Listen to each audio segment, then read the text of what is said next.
আসসালামু আলাইকুম রহমতুল্লাহি ওবরকাতুহু। সম্মানিত দর্শক, আমাদের দেশে এবং অন্যান্য দেশে আজ এবং অতীতকালে যত ক্ষমতার পট পরিবর্তন হয়েছে তার বেশিরভাগই হয়েছে প্রাসাদ ষড়যন্ত্রে। শুরুটা হয়েছে নিজের বাড়ি থেকে, ঘর থেকে।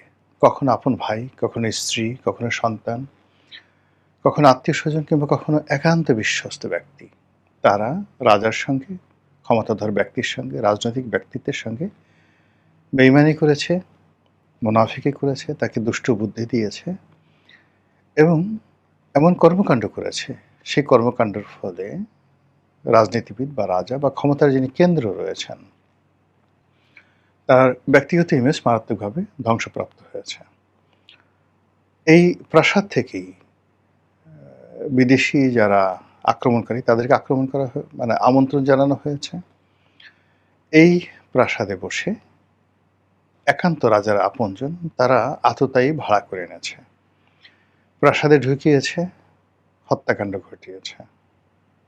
এবং এই প্রাসাদের মধ্যে যিনি রাষ্ট্রপতি, প্রধানমন্ত্রী, রাজা, মহারাজার বডিগার্ড, তার হাতে বহু রাজাবাসা খুন হয়েছেন।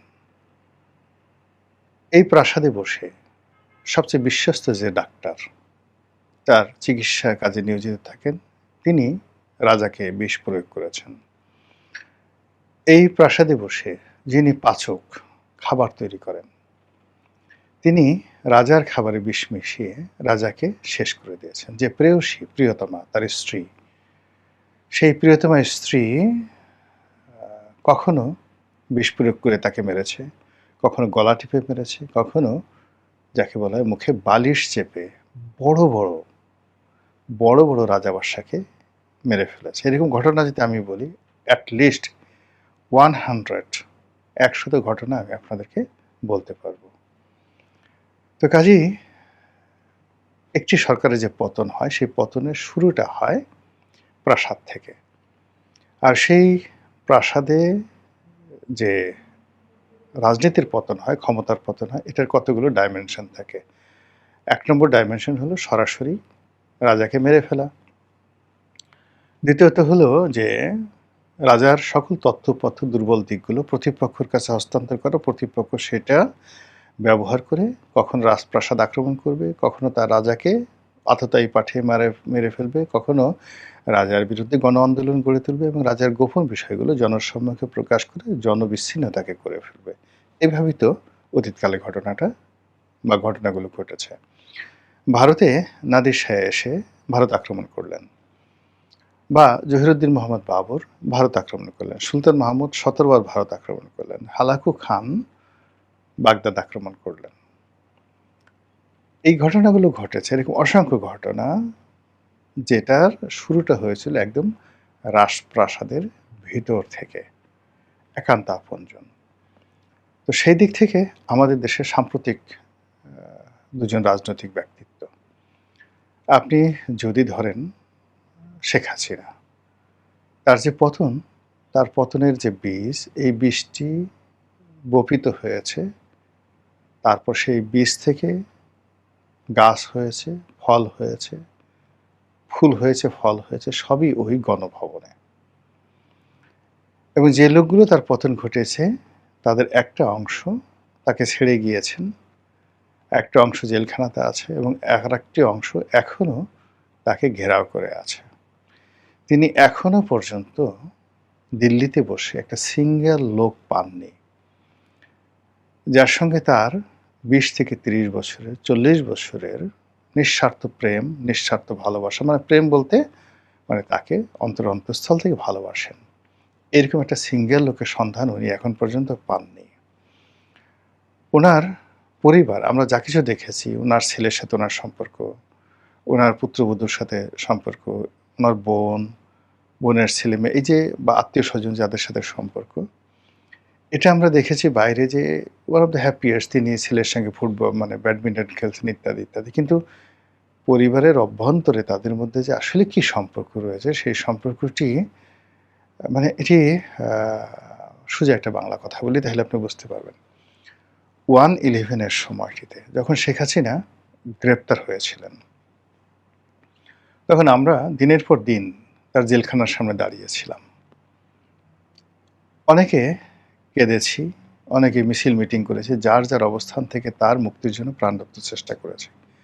আচ্ছা বলেন তো, তার কোনো সন্তান সন্ততি, সেটা সজীব ওয়াজেদ জয় বলেন বা সাইমা ওয়াজেদ পুতুল বলেন বা ববি বলেন, রূপন্তী বলেন, টিউলিপ সিদ্দিকী বলেন, 111-এর সময় শেখ হাসিনা জেলখানায় সামনে কাউকে দেখেছেন? আপনি বলেন শুধু, আমি জানি না। আবার এখন তার এই বিপদের সময়টিতে বাংলাদেশে তার খুব আপনজনে এসে এই মুহূর্তে যদি দাঁড়ায়, আচ্ছা ঠিক আছে শেখ হাসিনা আসতে পারছে না, কিন্তু যদি জয় আসেন, রূপন্তী আসেন, টিউলিপ সিদ্দিকে আসেন, তারপরে ববি আসেন, কি হবে বলেন তো বাংলাদেশে? কিন্তু তারা আসছেন না। ঠিক একই অবস্থা আপনি চিন্তা করেন, বেগম জিয়ার ক্ষেত্রে চিন্তা করেন। তিনি পুরোটা সময় অসুস্থ ছিলেন। তাকে জেলে নেওয়া হলো, কোকো মারা গেলেন, কত কিছু হলো, কিন্তু তারেক রহমান সাহেব তো আসেননি। এখন তিনি যত ভ্রাতৃপ্রেম দেখান, যত মাতৃপ্রেম দেখান, কিন্তু মোসাদ্দেক আলী ফালু যখন লাশ নিয়ে তাকে নিষেধ করা হয়েছিল বিভিন্ন গোয়েন্দা এজেন্সি থেকে যে ডোন্ট ডু ইট, কিন্তু মোসাদ্দেক আলী ফালু তিনি আরাফাত রহমান কোকোর লাশ নিয়ে তিনি দেশে আসলেন এবং সেই লাশ নিয়ে বেগম জিয়ার সঙ্গে দেখা করলেন। এরপর তাকে জেলে ঢুকতে হলো। তিনি তো জেলে গেছেন। তো মোসাদ্দেক আলী ফালু যদি জেলে যেতে পারেন, আবার তারেক রহমান সাহেবকে ভালোবাসতে গিয়ে গিয়াসউদ্দিন আল মামুন তার পুরো জীবনটা তিনি জেলে কাটিয়েছেন, তার ব্যবসা বাণিজ্য সব কিছু জেলে কাটিয়েছেন, কিন্তু এখন পর্যন্ত তারেক রহমান সাহেবের পক্ষে বিপক্ষে একটা শব্দ তিনি করেননি। আমি এবং তিনি জেলখানাতে একই ছেলে ছিলাম, পাশাপাশি রুমে ছিলাম। 3 বেলা একত্রে খেয়েছি, 5 বেলা একত্রে জামাতে নামাজ পড়েছি, 50 দিন। একটি বারের জন্য তারেক সাহেবের সাথে তার কি সম্পর্ক, তার সাথে তারেক সাহেবের কি লেনদেন, একটা সিঙ্গেল শব্দ তিনি উচ্চারণ করেনি। আমরা চেষ্টা করে তার কোনো ব্যক্তিগত বিষয় তার কাছ থেকে জানতে পারিনি। তো এখন সেই দিক থেকে আপনি চিন্তা করেন যে তিনি তার সারাটা জীবন যে বন্ধুর জন্য দিয়ে দিলেন, সেই বন্ধু তার জন্য কি করলো, এখন তার জন্য কি করছে, এগুলোর ফলাফল কিন্তু কখনোই ভালো হয় না, কখনোই ভালো হয় না। এটা বিএনপির জন্য প্রযোজ্য, আওয়ামী লীগের জন্য প্রযোজ্য। আমাকে একবার সেই একজন ভারতীয় কূটনীতিবিদ, এটা সম্ভবত 15-16 সনের দিকে, একজন ভারতীয় ডিপ্লোম্যাট, বাংলাদেশের একজন এমিনেন্ট জার্নালিস্ট, তার বাসায় একটা বৈঠক হচ্ছে, সেখানে তিনি বললেন যে আমাদের নেটওয়ার্ক এমন পর্যায়ে যে তারেক রহমান সাহেব তার কোন বাথরুমে কখন টয়লেট পেপার মানে টিস্যু পেপারটা পরিবর্তন করলেন, সঙ্গে সঙ্গে সেই খবরটা আমাদের কাছে চলে আসে। আপনি বুঝেন প্রাসাদ ষড়যন্ত্র কোন পর্যায়ে। তো সেদিক থেকে শেখ হাসিনার প্রাসাদ ষড়যন্ত্র, যার কারণে তার ক্ষমতাচ্যুতি হয়েছে, যার কারণে তার সম্পর্কে মানুষ বাজে কথা বলে, তার সম্পর্কে তার নৈতিক মনোবল ভেঙে গেছে, সেই কারণে আজ বাংলাদেশ থেকে যে হাজার হাজার কোটি টাকা নয়, লক্ষ লক্ষ কোটি টাকা, লক্ষ লক্ষ কোটি টাকা, এখন সরকার বলছে 16 লক্ষ কোটি টাকা, 16 লক্ষ কোটি টাকা বাদ দেন, 8 লক্ষ কোটি টাকা তো গেছে। এই টাকাগুলো যারা পাচার করেছে তাদের সঙ্গে এখন শেখ হাসিনার কেমন সম্পর্ক? এই টাকাগুলো যারা পাচার করেছে সেই টাকাগুলো কোথায়? এই টাকাগুলো এই বিদেশের মাটিতে এখন অনেক আওয়ামী লীগের নেতাকর্মীরা রয়েছেন যারা পালিয়ে বেড়াচ্ছেন, ঠিকমতো খেতে পারছেন না, তাদের অবস্থা কি বলেন? বাংলাদেশে যারা লক্ষ লক্ষ নয় কোটি কোটি আওয়ামী লীগের নেতাকর্মী যারা দুর্ভোগ দুর্দশায় পড়ছেন, তারা দলের পক্ষ থেকে আজকের দিন পর্যন্ত একটু সিঙ্গেল সাহায্য পেয়েছেন, সহযোগিতা পেয়েছেন, এই ঘটনা কেউ বলতে পারবে না। অথচ গণভবনে কত কোকিল, কত টিয়া, কত ময়না, কত পাখি, সরকারি অফিসগুলোতে একদিকে দরবেশ গ্রুপ, আর একদিকে এসালম গ্রুপ, এবং সেই এসালম গ্রুপ, দরবেশ গ্রুপ এদেরা যারা ব্যবসা বাণিজ্য করতেন, তারা আবার সঙ্গে সঙ্গে বিএনপির যারা লোকজন আছেন তাদেরকে ভাগ দিতেন, নিয়মিত ভাগ দিতেন। এটা কি শেখ হাসিনা জানতেন? যে তার লোকজন সরকারি ব্যবসা করছে, তাকে ব্যবহার করে সবকিছু করছে এবং সেই টাকা বিএনপির লোকদের কাছে যাচ্ছে। আবার তারেক রহমান সাহেব কি জানতেন বা জানেন যে তার আশেপাশে যারা থাকেন, তার দলের ভিতরে যারা লোক রয়েছেন, তাদের একটা বিরাট অংশ আওয়ামী লীগের সঙ্গে ভালো সম্পর্ক ছিল, তাদের একটা বিরাট অংশ ডিজিএফআইয়ের সঙ্গে সম্পর্ক ছিল এবং সরকারের কাছ থেকে টাকা নিত, ডিজিএফআই থেকে টাকা নিয়ে তারা তাদের সংসার চালাতো। এবং সেই লোকগুলোই এখন তারেক রহমান সাহেবের কাছাকাছি আছে। এই কথা কি তিনি জানেন? অথবা তিনি অনেক লোককে ভালোবাসেন, যারা প্রকাশ্যে প্রচণ্ডভাবে জামাতকে গালাগালি করেন, প্রচণ্ডভাবে আওয়ামী লীগকে গালাগালি করেন। আওয়ামী লীগকে এবং জামাতকে গালাগালি করার ক্ষেত্রে তাদের শ্রেষ্ঠত্ব, মানে এটা কেউ অতিক্রম করতে পারে না। কিন্তু এই লোকগুলো যে আওয়ামী লীগের এবং এই লোকগুলো যে জামাতের গুপ্ত, এটা কি তিনি বুঝতে পারেন? ফলে কি হলো যে বহু প্রাসাদ, নতুন নতুন প্রাসাদ তৈরি হয়। সেই সকল প্রাসাদে নতুন নতুন অধিবাসী আসেন, মেহমান আসেন। কিন্তু সেই প্রাসাদের মধ্যে যে ষড়যন্ত্র, সেটি আব্বাসী খলিফাদের জামানাতে যেমন ছিল, সালাউদ্দিন আইয়ুবের জামানাতেও তেমনি ছিল। মুর সম্রাটদের জামানাতে যেমন ছিল স্পেনে, একইভাবে কর্ডোভা, সেভিল, এই সমস্ত শহরের যারা উমাইয়া শাসক ছিলেন সেখানে তদ্রূপ ছিল। দামেস্কে যেভাবে ছিল, গুরগাঁওয়ে তেমন ছিল। মুঘল হ্যারেমে যেভাবে ছিল, একইভাবে বঙ্গভবনও ঠিক একইভাবে আছে। তো সেই দিক থেকে বর্তমান যে সরকার, জনাব তারেক রহমান সাহেবের সরকার, কখনোই প্রাসাদ ষড়যন্ত্র 100% যাকে বলা হয় বন্ধ করা যায় না। তবে সরকার প্রধান যদি মার্কাস অর্লিয়াসের মতো হন, দার্শনিক,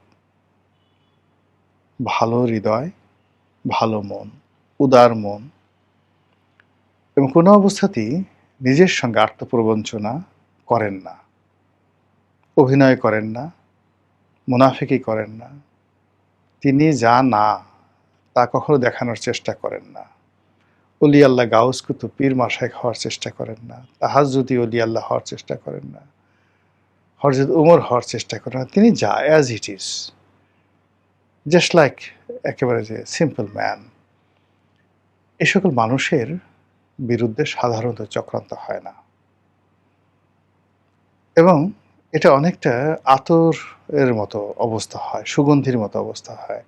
মানে চক্রান্তকারীরা সবসময় মশা মাছি এদের মতো হয়।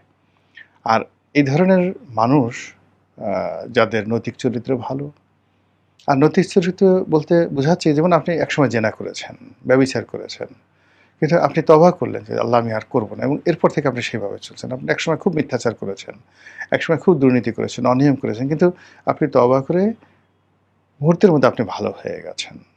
আল্লাহ কিন্তু ওইটাই গ্রহণ করে। কিন্তু আপনি কিছুই হননি। আপনি আগের মতো জেনা করতে চান, ব্যভিচার করতে চান, দুর্নীতি করতে চান, অবিচার করতে চান, কিন্তু সাধু সন্ন্যাসী সাজতে চান। এই জিনিসগুলো যেকোনো একটা প্রাসাদের মধ্যে ভীষণ রকম নেতিবাচক প্রতিক্রিয়া তৈরি করে। বাইরের লোককে আপনি যতই মুগ্ধ করেন, কিন্তু আপনার আশেপাশে যারা লোকজন রয়েছে তাদেরকে আপনি কোনো অবস্থাতেই বিভ্রান্ত করতে পারবেন না। শেখ হাসিনার বাসার বিড়ালটা, শেখ হাসিনার একান্ত কাছের লোকটি, একটা পিয়ন, সে কখন 400 কোটি টাকা, ওই পিয়নটাকে আমি চিনি।